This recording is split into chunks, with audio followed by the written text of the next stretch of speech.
Okay guys, so today we'll be discussing this sampling and correlation practice. Actually, it's a bunch of paper 5s that is about Spearman's or Pearson's, and also random sampling as well as belt and line transects and Simpsons biodiversity. So everything chapter 18 related paper 5s actually gave you one shot.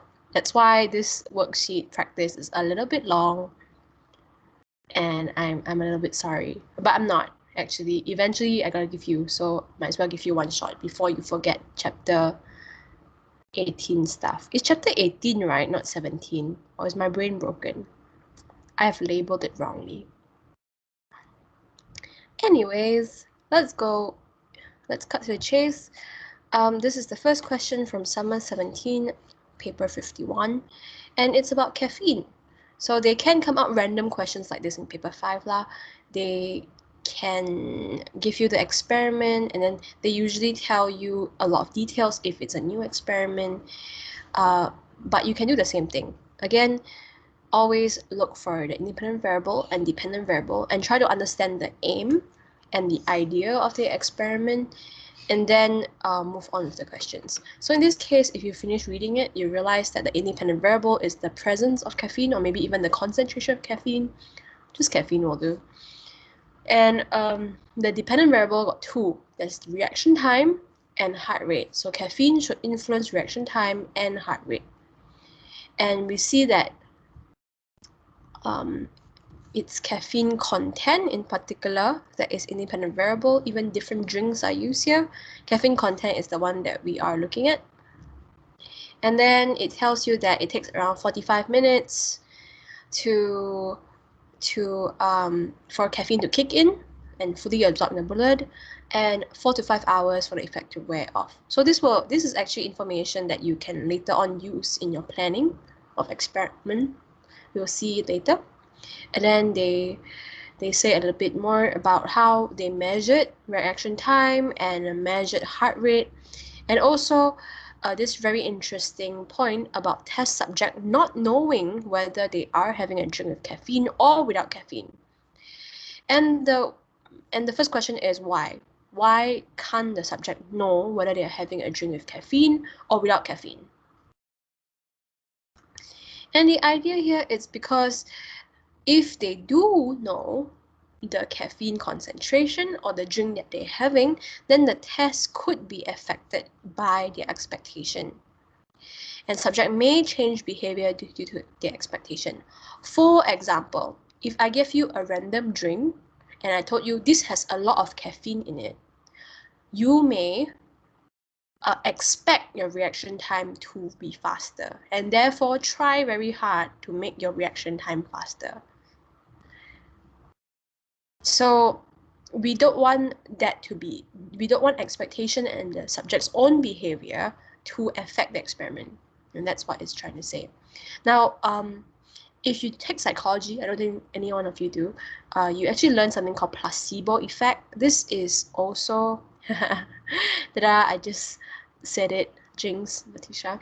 Anyway, placebo effect is when there is improvement of symptoms despite a non-active treatment. So this is not a placebo effect. It is related because placebo effect relies on the idea that you give placebo. Placebo means like a sugar pill or something that shouldn't affect the patient anyway, and you tell them, oh, this medicine is really good for you, but actually the medicine does nothing. And then the patient reports to you that the medicine actually works, even though it doesn't have anything inside. So this is just proving the power of the mind, I suppose, and proves that, you know, if the expectation is different, then the behavior is different, even regardless of what the thing is. But in this case, you cannot write placebo effect. Not accepted. Oops, this is a highlighter. Not accepted. Why? Because in this case, you are not giving a placebo and telling them otherwise. You're not giving them like a medicine, a sugar pill, and telling them that it's a medicine. We're not using placebos here. We're not giving them like just water without caffeine. Don't have. And not telling them that they will improve. So this is proof that behavior is affected, but is not accepted as a mark. The point is that the subject can be affected by their expectation. That's all.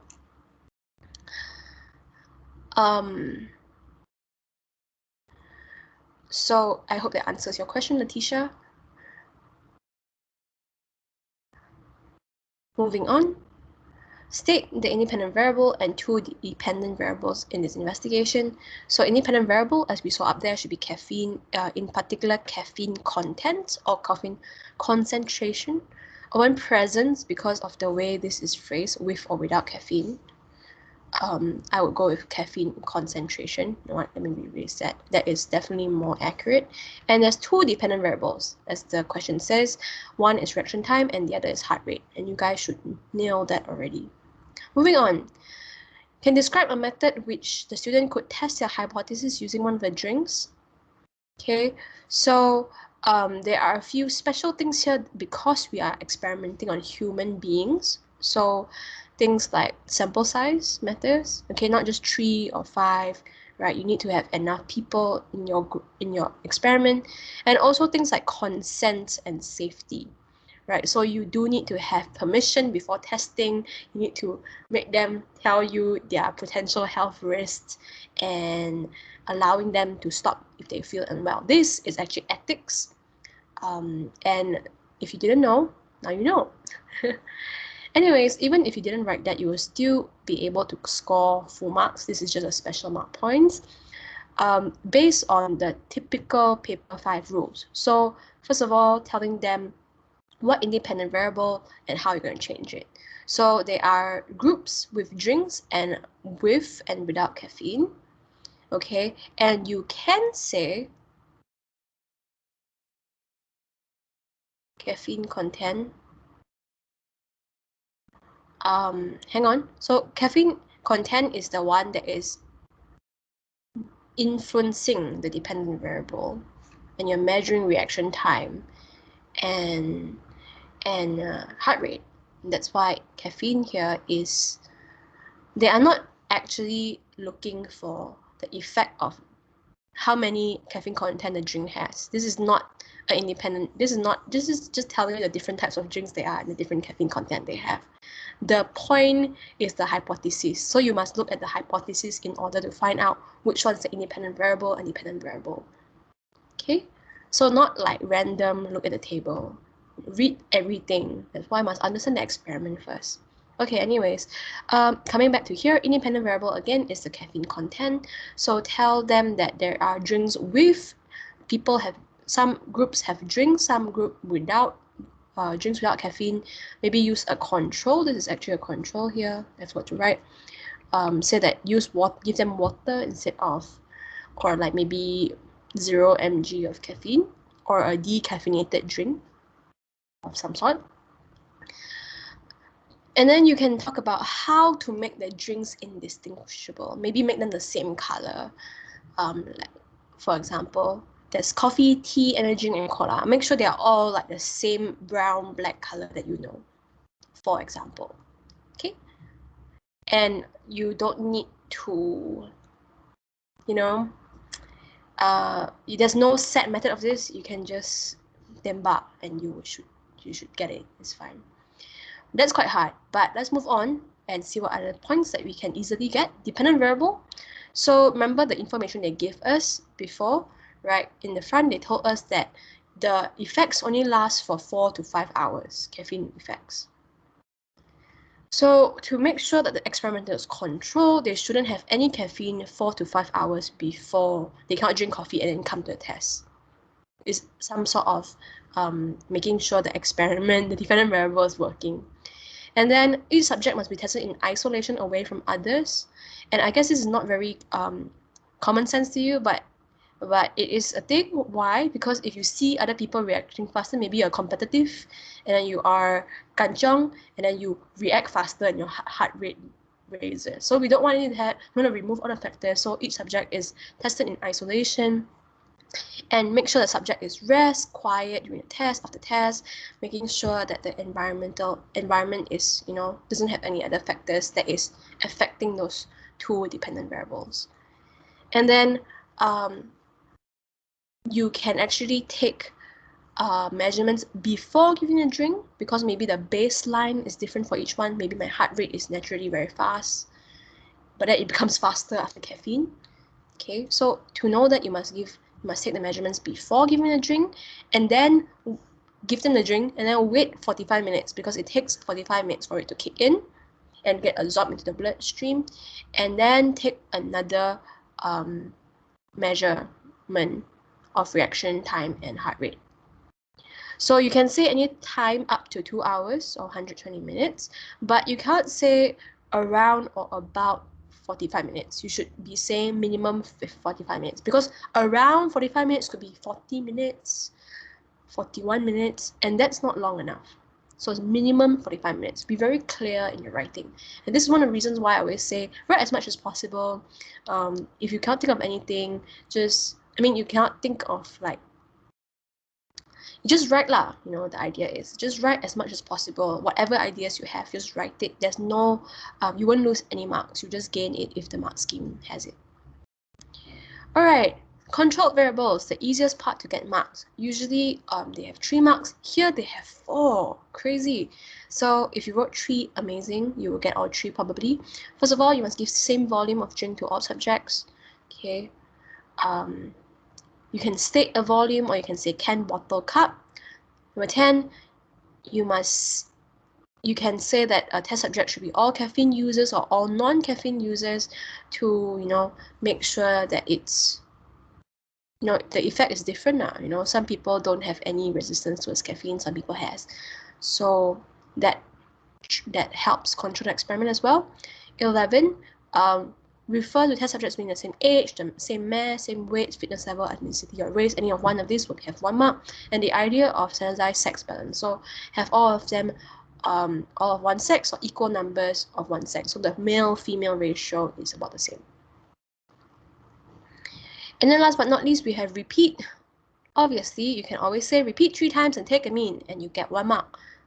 And last but not least, I already said just now, consent and safety is important in human experiments. So getting permission before testing is one, and it's never a low-risk experiment with human beings. If you're testing on human beings, there's always, some. So yeah, low-risk experiments not accepted here, and there's always someone allergic to something.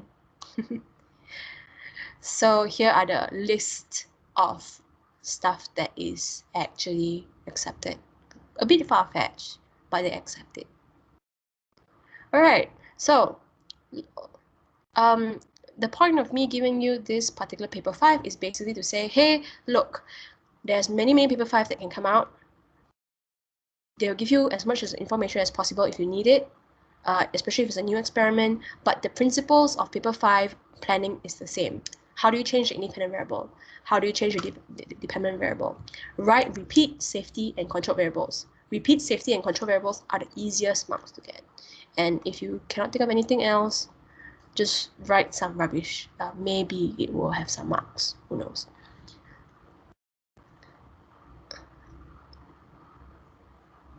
So your friends ask, why? Sorry. Is water with sugar still 0 caffeine? Yeah, yes it is. And because if you drink water, they sure know it's not caffeine, right? Not meh? Yeah. That's why you have to say make it the same color, maybe. So maybe you make the water that you give them a little bit yellow or brown, like put some coloring, or like a drop of decaffeinated coffee, or use decaffeinated coffee to begin with, Right, so Letitia asks, can I say that I want to make sure the participant's finger is dry before attaching the pulse meter, or else here there'll be electrocution? That's very far-fetched, I feel. The pulse meter is usually plastic, like on the outside, and yeah, that's not, yeah, I don't know. I don't think it's in the mark scheme in this case. The risk is very low, I think, for electrocution. Very small machine, very small electric current. Yeah, exactly. Light switch are made of plastics as well, so there is a risk of electrocution, but very small compared to directly handling a wire. You know what I'm saying? Okay. All right, next question. So we actually saw this in class and we did this in class. So it's just a repeat question here. I'm not going to discuss in detail, but just in general. So here is concentration of caffeine and mean reaction time. When they ask why this correlation test is suitable, you always go back to the requirements. Very standard question. Next, when they say what this value indicates about relationship, tell them it's negative correlation, and as caffeine concentration increases, reaction time decreases. Very straightforward. It's just 1 mark. It's done. Next question. Okay, this question I want to focus on a little bit more. So they asked, how do you calculate the degree of freedom? So for correlation or correlation test is n minus 2. So in this case, it's 10 minus 2, which is 8. If you just write 8, you will not have marks. It's like ignore. Why? Because they say describe how. The keyword here being how. So you must tell them how you're doing it, either in the form of an equation or either in the form of words. You cannot just write the answer here. Next question. Describe how the student used the probability table to find out the volume for 0.722 is significant. Okay, so here again, the idea here is describe how. Oops, that's not highlighted. Describe how. So describe how law. Use probability at 0.05. Okay. This here says the number of pairs of data.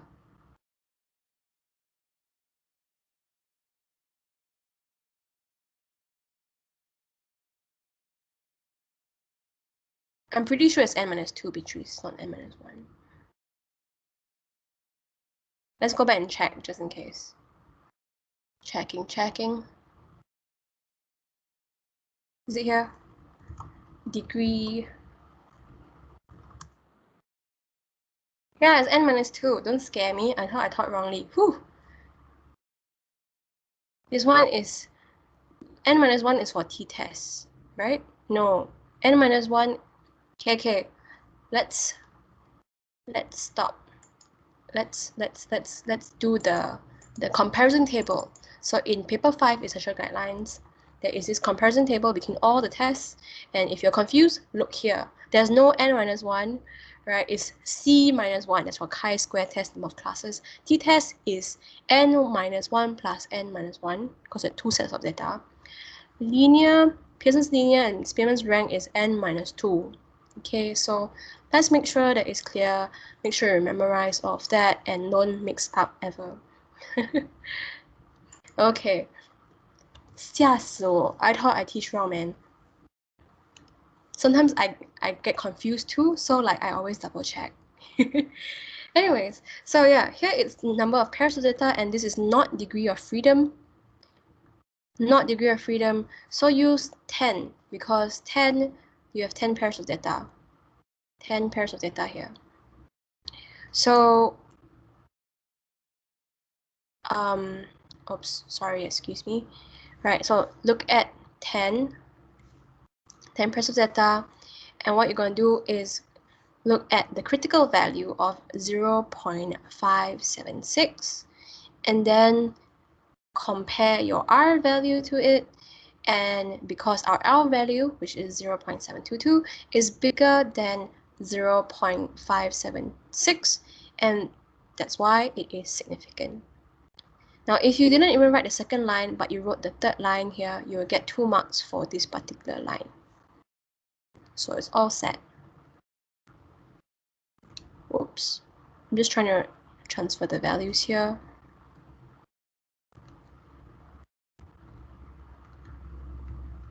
Yeah. Okay, let's look at the alternative answers, which you have not seen, very often here. So for number 2, you should say critical value, or you can say table values, tabulated values, but critical value is the official term. Okay, and whenever they say critical value, they mean the value in the table. For the last point, third point here, you can also say a few more things. You can say that there is less than 5% probability that a value is due to chance. You can say that there's 95% chance that it is not due to chance. Or you can say reject null hypothesis, and any of these sentences will also give you that same 1 mark. Now, if this one has more marks, so if it's 4 or 5 marks, then all these 3 sentences might be another mark point, not under the same mark point. So what am I recommending you to do? I'm recommending you to write everything.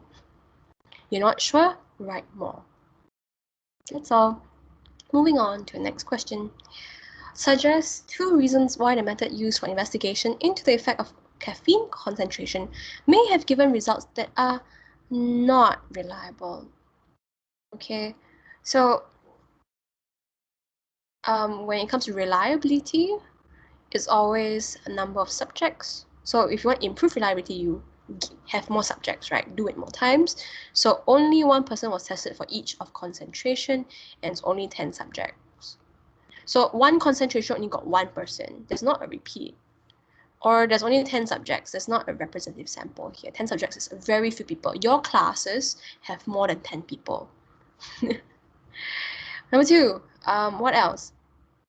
The response could be atypical or anomalous, and people vary in their response. So this is the main problem for human experiment. Human experiment problem.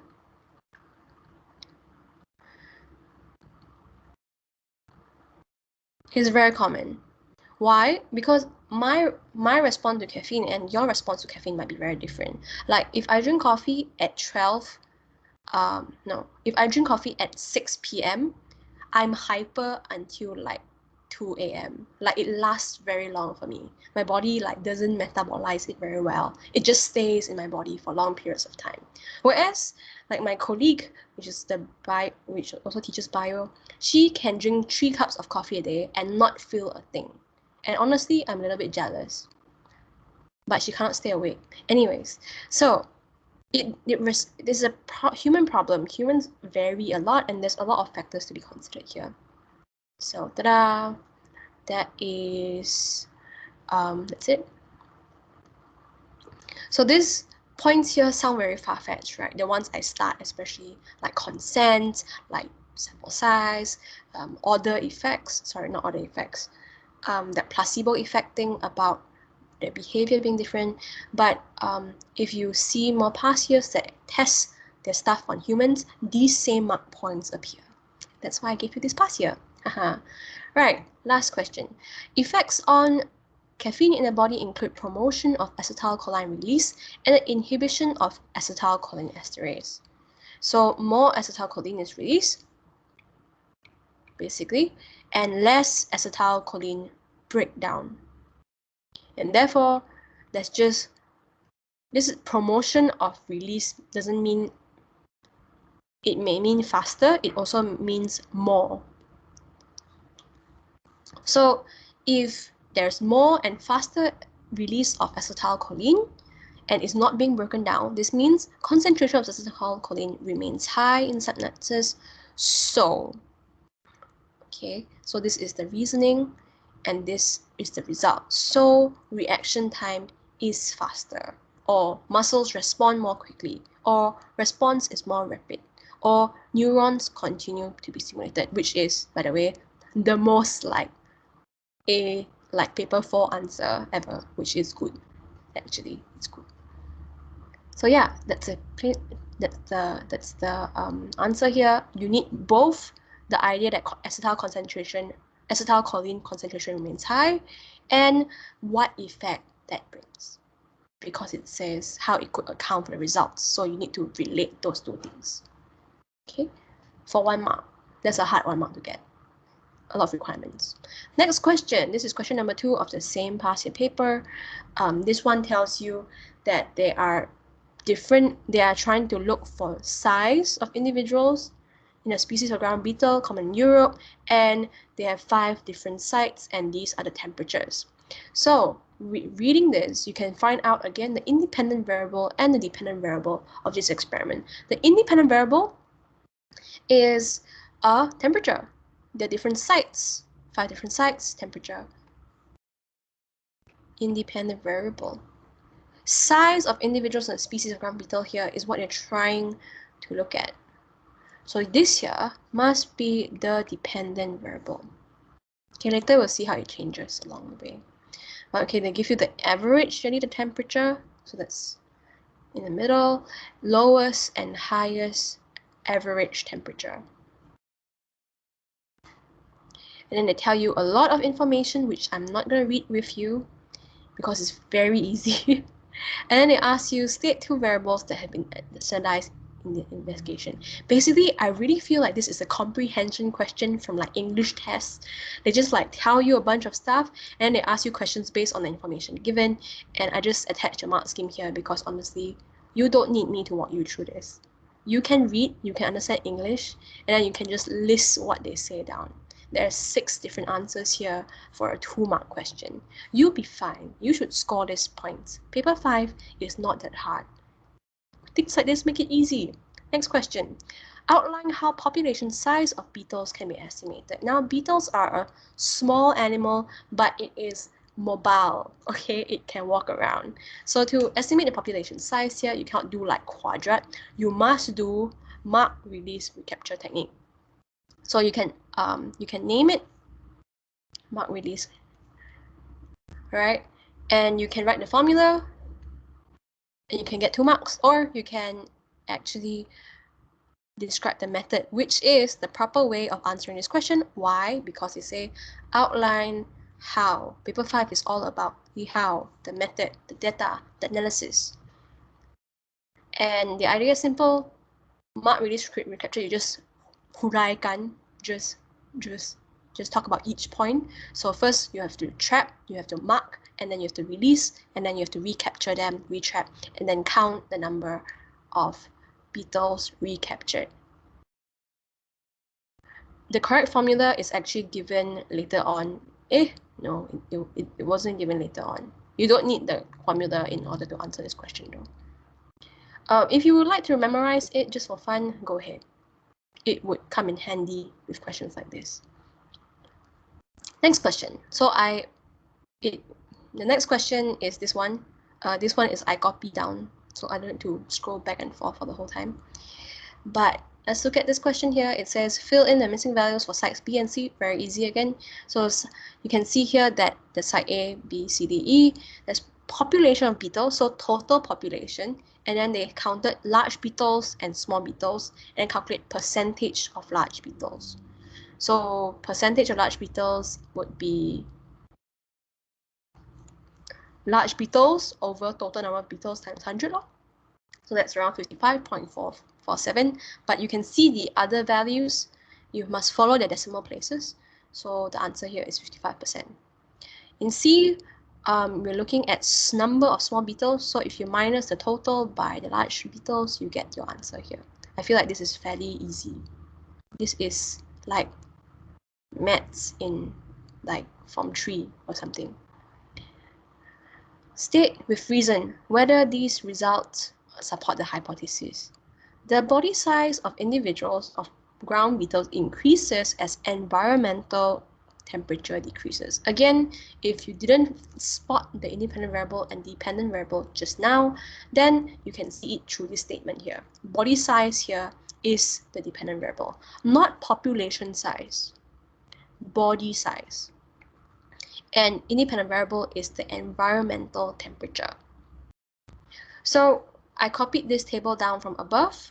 Okay, so since they're talking about temperature, your brain should also automatically rank them in terms of temperature. So the coldest being site B, and then A, C, D, and E. E has the highest average yearly temperature. Why do we care about the lowest and highest? We just want to know like the average, the normal temperature. Okay, so yep, that's it. That's the temperature there. We have to compare it with the body size. So how do we know the body size of individuals of population ground beetle? We look at the percentage of large beetles. Because they want body size, they want a proportion. Okay. So we can see here that B, C, B, A, and C, so A, B, C here, their percentage is like not following a trend, but we can see obviously in D and E, where the temperature is higher, that they have a lower percentage of large beetles. And that's why, okay, this could be results that support the hypothesis. You can say that as a percentage of large, the percentage of large beetles is lesser in higher temperatures. You can even say that E, you can name E is hottest and has the smallest percentage. But again, this is talking about body size, not population size or number, so they ignore. Now, if you are like, if you think too much, right, you'll be like, but A, B, and C doesn't suit the trend, and you're right, and therefore they also accept this should be partially supported or not supported because there is no clear pattern in A, B, and C. The percentage are pretty similar, around the same range of 5%, but the temperature varies.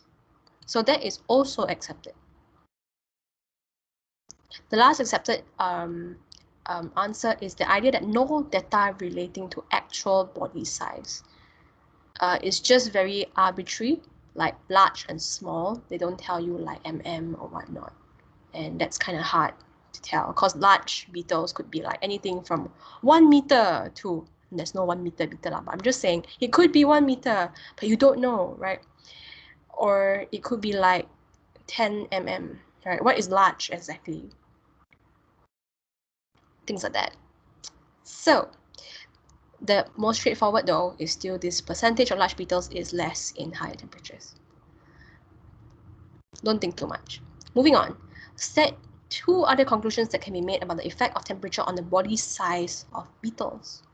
So this is a data analysis question, and in this case, you should always look at the data given and just extract it, and since it says conclusions, right? So it's just trends and observations here. No need to talk about reasoning yet, or they didn't ask you to suggest an explanation, just some trends you can spot here. So let's look at the mark scheme, what they accept here. They say, as temperature increases, percentage of large beetles decreases. This mark point annoys me a little bit because they say other conclusions, but this is literally the answer for number 1. Fine, never mind. That's accepted. Number 2, temperature variations between A, B, and C do not seem to affect the size much. And this is what we observed just now. A, B, C, not much difference in percentage, even though the temperature is different. Next, differences in annual temperature range. So this is talking about the difference between minimum, whoops, that's not pen, difference between the minimum and maximum. Should I say maximum minus minimum? Right, and how this relates to percentage of large beetles. So I took some time to figure this out too, like stare very, very long. And they're talking about this maximum to minimum temperature thing. So between these two, the difference is around 25, around now, okay? This is around 22. This is like, you know, around 15. So it's a smaller range here. This one though, it's around, say 26. This one here is, I cannot maths, 13. The range seems to decrease except for D. And you can see that the percentage of large beetles seem to decrease as well. Seems. Not ideal, but also an accepted mark point. Range. Number 4, average yearly temperatures linked correctly to stated percentage. Lowest average temperatures linked to stated percentage. Highest average temperature linked to stated percentage. What does this mean? This means that they allow if you quoted data. See. Look, if this average temperature is this, then the percentage is this. The lowest temperature is this, then the percentage is this. The highest average temperature is this, then the percentage is this. That's all. Just data codes from either three of them. But the point here is the effect of temperature on body size. If you talk about population size, immediately not accepted. It's about body size only. If they are too nice to you, honestly. Like usually conclusions, they don't allow data codes, yeah? They allow data codes in terms of describing data usually instead of conclusions. Just saying. It's not a very safe bet to write data code. It's only desperate measures. If you're desperate, then you write. If not, don't. For conclusions, usually they want to know the trend. Okay. Next, predict one way which climate change may influence the population of these ground beetles. Again, this has two things involved here, climate change and populations. Now we're talking about populations. Gosh. All right, so climate change, here we're talking about temperature in this experiment, right? So let's focus on temperature. This is your new, this is the same independent variable. Sorry, population size is your new dependent variable. We're not looking at body size anymore. We're talking about populations. So if we take a simple look, we'll see that it seems like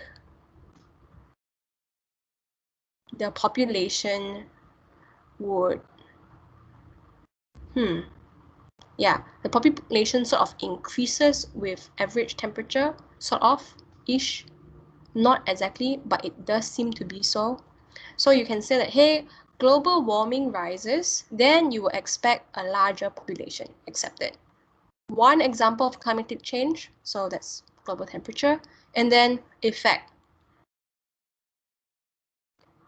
You can also say global temperature rises, higher percentage of small beetles or lower percentage of large beetles. This is based on your observation just now that the higher the temperature is, the lesser percentage of population, correct? And yeah, you can talk about the rest, any effect, right? And any talk about influencing populations. Whether is it true or not doesn't matter as long as you give me an example that might be possible. So yeah, a lot of answers available here. Do you have any answers that are not here? You can ask me in the chat or ask me personally if you're watching this recording. Okay, so that's it. Moving on. This is the next past year paper. So this one tells us that grassland is important breeding habitat, great. And some students investigated the effect of grazing by domestic herbivores on the plant biodiversity.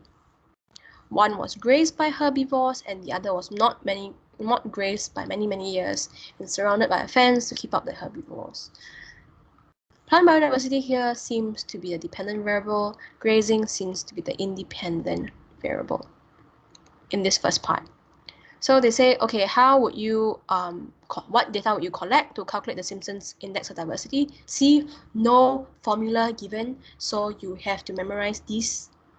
So D equals to 1 minus sum of number of individuals over total number of individuals squared. So what do you need? Number of individuals of population of each type of species present and total number of individuals. Ta-da! With these two information, you can calculate the Simpsons index of diversity. Next question. Describe a random unbiased method which students could have to collect data needed to calculate the biodiversity of plant species in the two areas. Very interesting. So, to calculate Simpsons index of diversity, right? You need this number of individuals or population. So how do you get these? This is what the question is asking. How to get this? This is trying to help you to get here. So the answer here is, yeah, use the quadrat law, the random sampling. And since the independent variable is grazing, so you need to sample in both areas, graze and ungraze.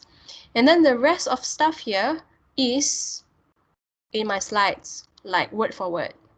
Like if you write all of these, you get all the marks. I just want to bring your attention to this interesting point that is not in my slides, and is specific to this experiment, context dependent. Always I give you like a general procedure in my slides, in my lectures. You gotta be smart about it. In this case, it's obviously that there are two areas, grazed and ungrazed, so you're comparing the number of species between those two areas. And because you need number of individuals of species present, you cannot use percentage cover or abundance scale. That's why it's ignored, cannot use, because you want to calculate the Simpsons index of biodiversity. So only number of individuals or population can, the rest cannot.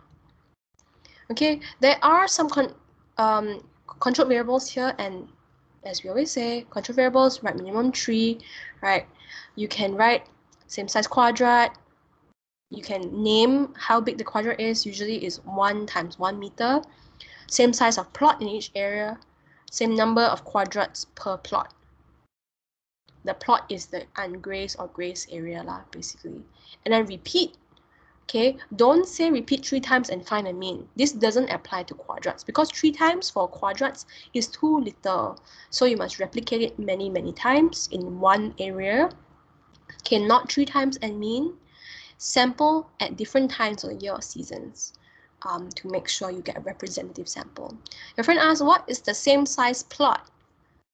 Like the grazed and ungrazed area is the same plot of land, like same area of the plot. You get what I'm saying? So if this is grazed, this is ungrazed, they must be the same size. Grazed and grazed. Plot means like area, so the plot of land, you know, same size. I hope that helps. Moving on, safety. Safety, there's many allergy, plants, allergy poem, injury, getting lost, and staying in group. Okay, you can figure this out.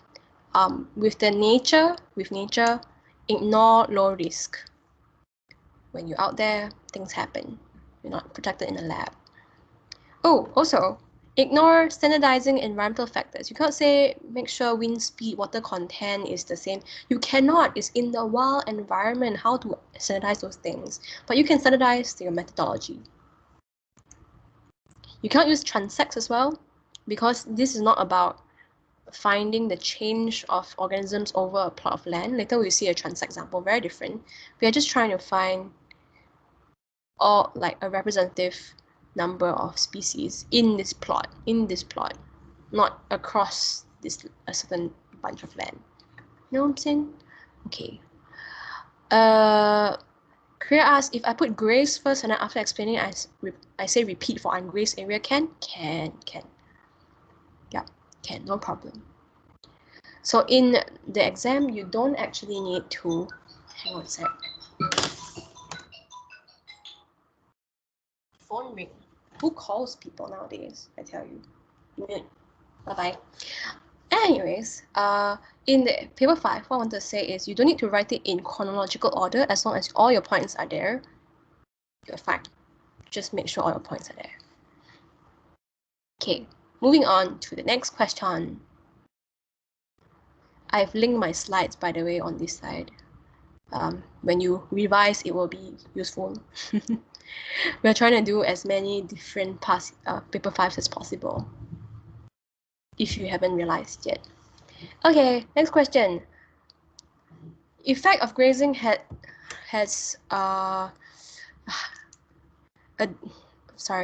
of grazing on height. The next question is about that. So grazing here is the same independent variable, but height is the new dependent variable. They modify a little bit and they ask you a different question. So independent variable is grazed or ungrazed grassland, dependent variable is height. Done. And then they tell you that they looked at the height of plant in this graze area, and I don't know why, but it seems like this number is paired. We don't care, just do their work. They give you the data, just do it. Okay, so what they want you to find is the mode and the mean. So mode is the most common number that shows up. So this is 864, whereas the median is you need to rearrange and then find the middle values. So in this case, these values is number 5 and number 6, right? Because you have 10 so the middle is 5.5. So number 5 and 6 sum together and find the average. And since it's the same number, it's 864 as well. 864, done. Don't need much help there, right? You guys know this for maths. Next question is an error. They give you the formula here. You just need to use it. So our n here is 10. We have 10 values for grazed area and 10 values for ungrazed area. So yep, use that and you will end up with 9.33 and 4.97. They didn't ask you to show the working. You don't need to show, but you should show just in case. It's easier to check also if you did something wrong if you write the working down. Okay, next they say they use a standard error to calculate 95% confidence intervals, and the values for grazed areas are this to this. Now you find the one for ungrazed area. They even give you the formula, 95 confidence interval. By the way, this is also how we calculate our error bars. So mean is plus minus 2 standard error. So for ungrazed area, the standard error is 4.97. So times 2 is 9.94. So plus minus so for one value you plus it, for the other value you minus it, and you should get a range of 860.1 and 879.9. You might ask me, why you put 1 dp? Didn't you say 3 sig fig or 2 dp? I'm just following their formatting. Okay, sometimes they will tell you the number of dp, but now I'm just following their formatting because they gave 1 dp each so I also give 1 dp. Nothing wrong with following their formatting. It's quite safe actually if you do so. State what information is gained by calculating the confidence interval. So they are basically asking you the function of standard errors on error bars. So the standard error shows the reliability of the mean, that's one. And also 95% confidence interval means that you're 95% confident the mean lies within these limits. The bigger the value is, the less reliable. Or you can just say ungrazed mean is more reliable because the standard error is smaller and therefore the range is also smaller than this. And then next but not least, difference between means is significant because there's no overlap between confidence interval for ungrazed and grazed. Instead of error bars here, you don't draw them, but you found the range. And therefore, by looking at the range, you know that they don't overlap. This is 5 point something, this is it's 500 something, this is 800 something. They definitely don't overlap. This means it's significant. Ta-da! Done. Any two of this, you get 2 marks. So basically, this is error bar, but instead of using the word error bar, they use confidence interval. But it's the same thing, the same ideas. You must make sure that you're not talking about accuracy here though, but reliable. You can see that they reject accuracy. Moving on to the next question.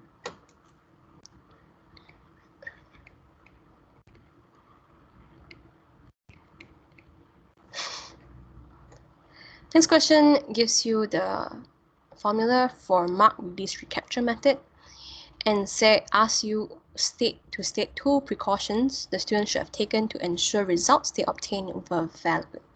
So I've actually included some of these precautions in the hang on, very hot.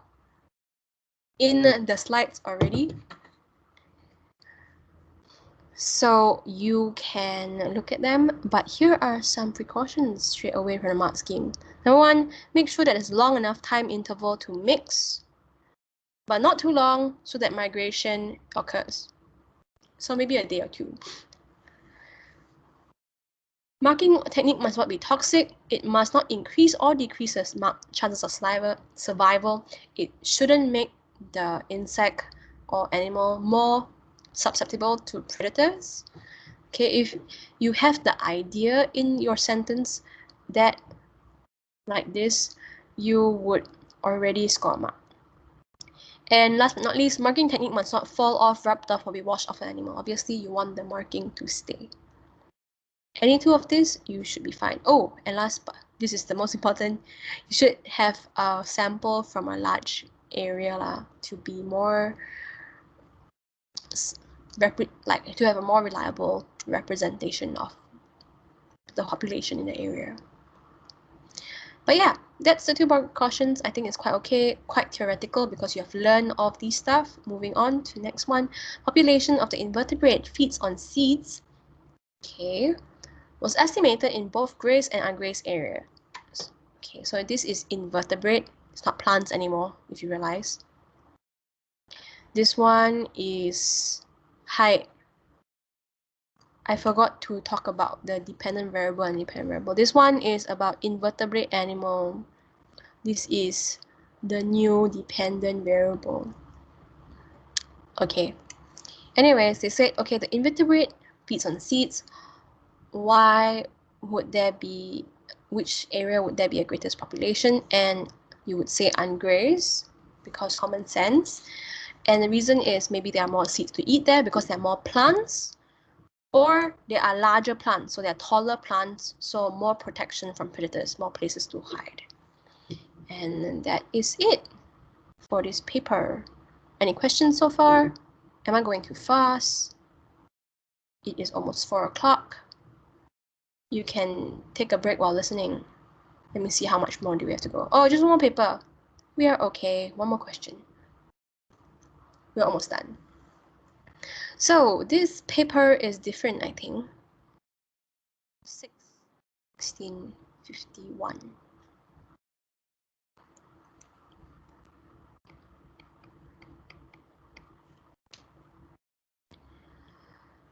So this here is talking about plants growing in a pond and the land upon the pond. And they're very kind. They drew a diagram for you to show you how water plants and land plants are different, and land plants here seems to change. They tell you that they're investigating the changes in distribution and abundance of species of land plants at different distances from the edge of the pond. So this is, they're only looking at land plants. And the idea is different distances from the edge of the pond. So they are looking at the change of the different species along this area here. See, it's different. Like here is like some weed-like looking thing. Here is like small flower. So different, right? So let's start by stating the independent variable and dependent variables. And from the question, we can see that it's distance from the pond. And dependent variable is distribution and abundance of species of land plants. Now, someone messaged me and asked, is distribution and abundance of species of land plants technically directly measurable? Because dependent variable needs to be directly measurable, right? And the answer is yes, you directly measure distribution and abundance using transects. And that's the next question. Describe systematic sampling method.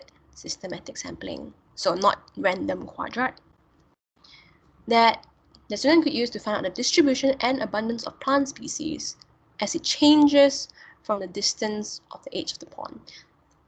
All the words here are pointing you to belt or line transect. You can choose. You can choose to talk about belt interrupted, belt continuous belt transect, or line transect. Choose yourself lah. Whichever you choose, make sure you describe it properly. Like accordingly lah. Don't say belt transect and then you describe line transect. Then you have marks minus there. Oops. More clumsy today too. Don't know why. PMS maybe. Moving on. So all these mark points here are really standard mark points, honestly, and you can see the same mark points in my slides. So again, I'm not going to walk you through step by step what is going on here. I'm just going to point out to you like certain context dependent things. So all of these are the same. Even the controlled variable is in here, same quadrat size of 1 meter square. Okay, 1 meter square is standard, pretty standard, and you cannot go bigger than that. You can go smaller though. Then yeah, there's all you know what? They are all the same. They are all in my slides. This is crazy. Every single thing is in my slides.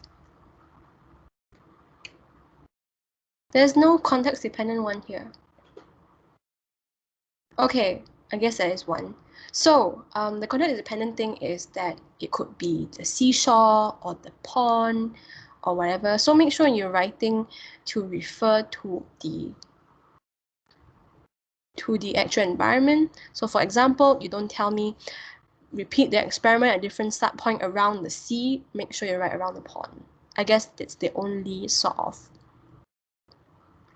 like context dependent one. Make sure you change the location essentially.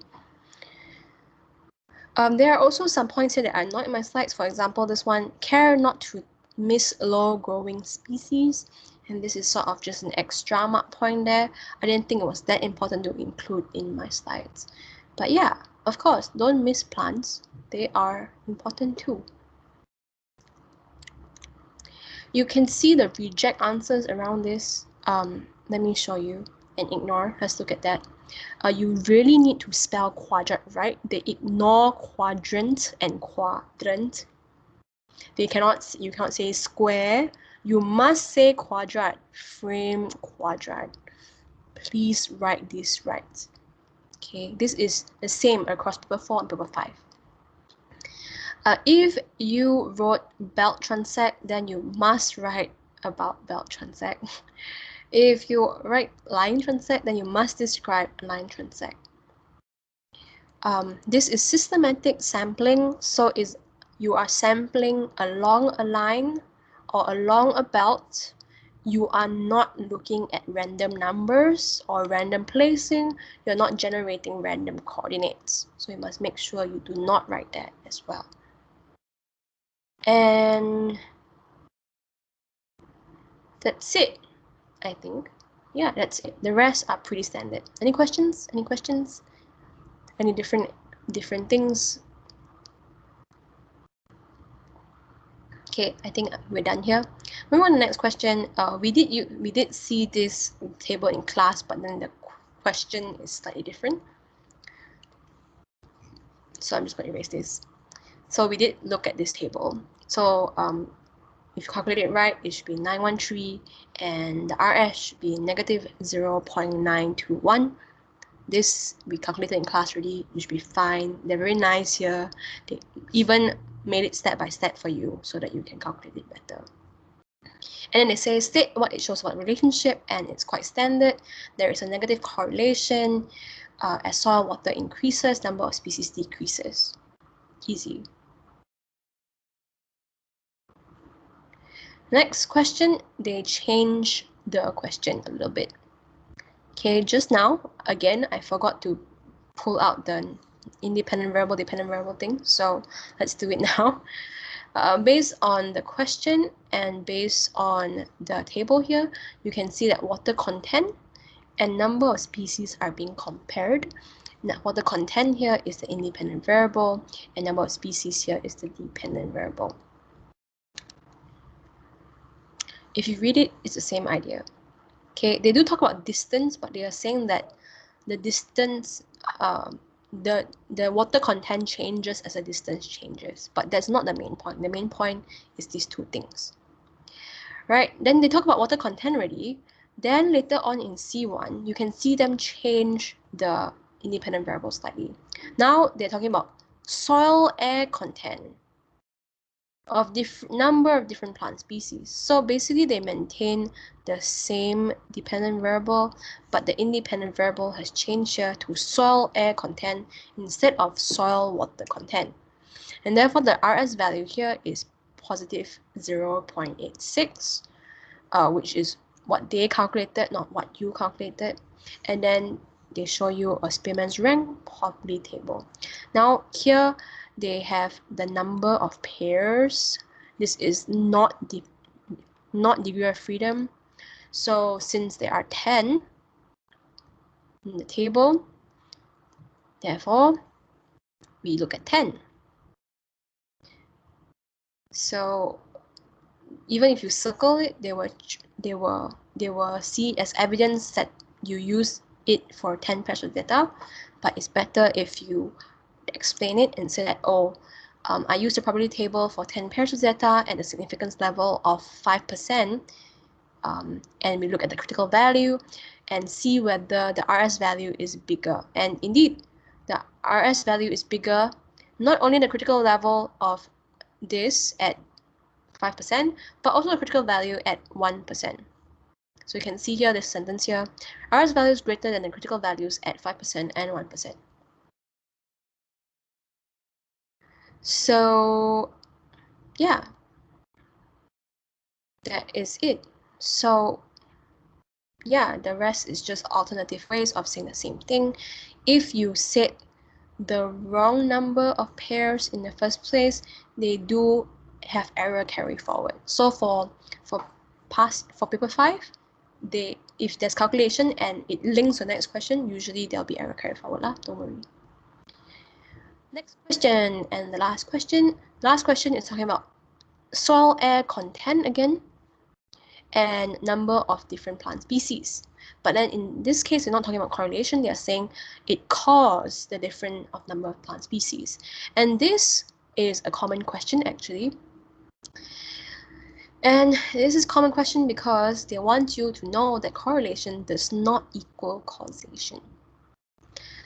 The first mark point goes to the idea of Spearman rank correlation, that it only shows that there is a relationship, not a cause or effect. Or you can just say correlation does not equal to correlation. Causation.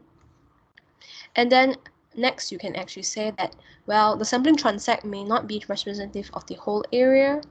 So, and also other factors may be contributing to the distribution of plants, not just soil content.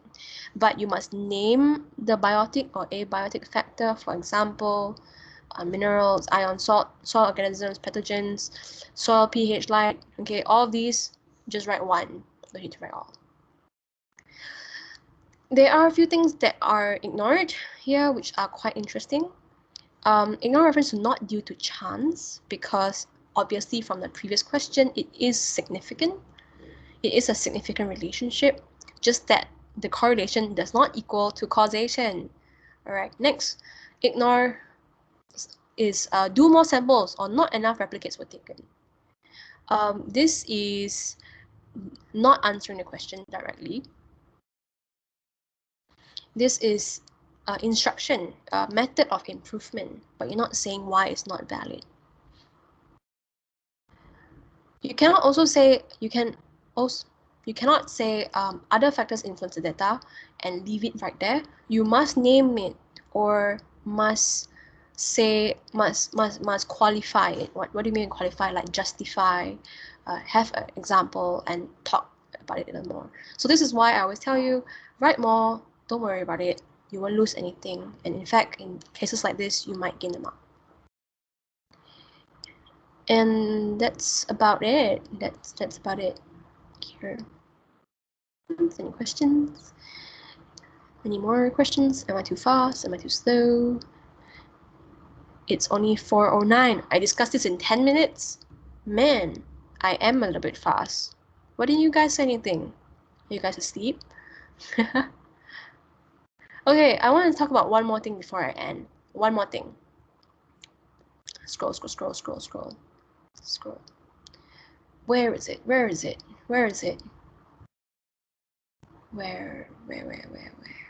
Here.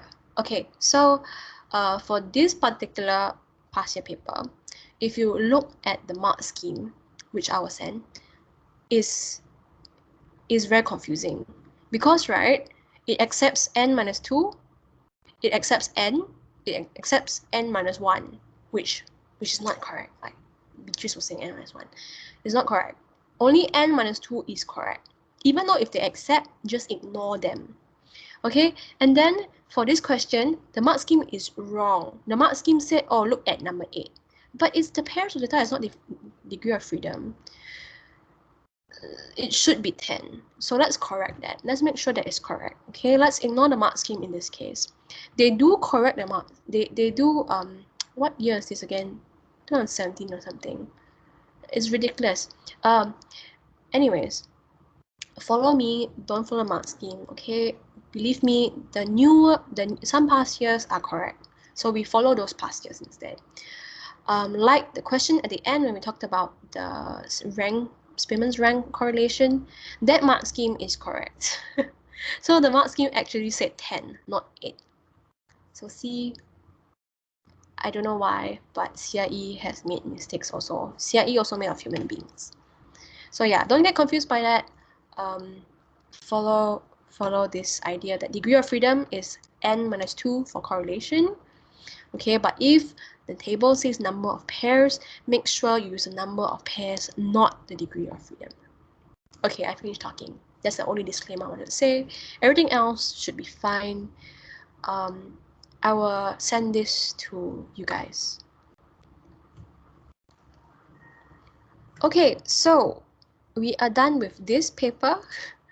Yesterday, we didn't actually finish discussing or doing the paper. It was this one, and it was this question here, and I attached it to S2 as well. So if you are done for now, you can leave, but I want to discuss this and record this for other people as well. So I'm just going to discuss this. You can feel free to leave or stay, whatever you want. Okay, so this question here is from past year, winter 1751. This is a scanned copy of my work because I did it on paper. Anyways, I wanted to really discuss this because I want to talk a bit more about data analysis. There are two parts of data analysis, right? Always compare within the group and then between groups. Within the group and then between the group. So I'll clarify what I say with an example later on. But let's look at the independent variable and dependent variables here first. So barley is often grown in soils that are high in salt. Okay, researchers tested the salt tolerance of 2 varieties of barley by germinating grains in 7 different concentrations of salt solution.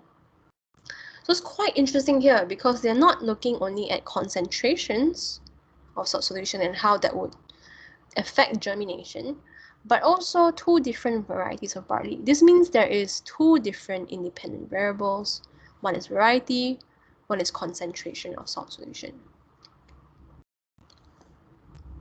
Okay, then they sort of describe to you how that is done, right? And they say that there is 7 sets, and then there's 50 per sets, and then that 50 is then split into 10 grains per petri dish. And then, yeah, you soak it in salt solution, and then soak it again, grow it in salt solution again. So you can read all that yourself. And basically, the first question is, describe one variable that has been standardized in this investigation. There are so many according to this. There are so many. So I just listed it all here. I hope you can read my writing. Next question. State one other variable that should be standardized.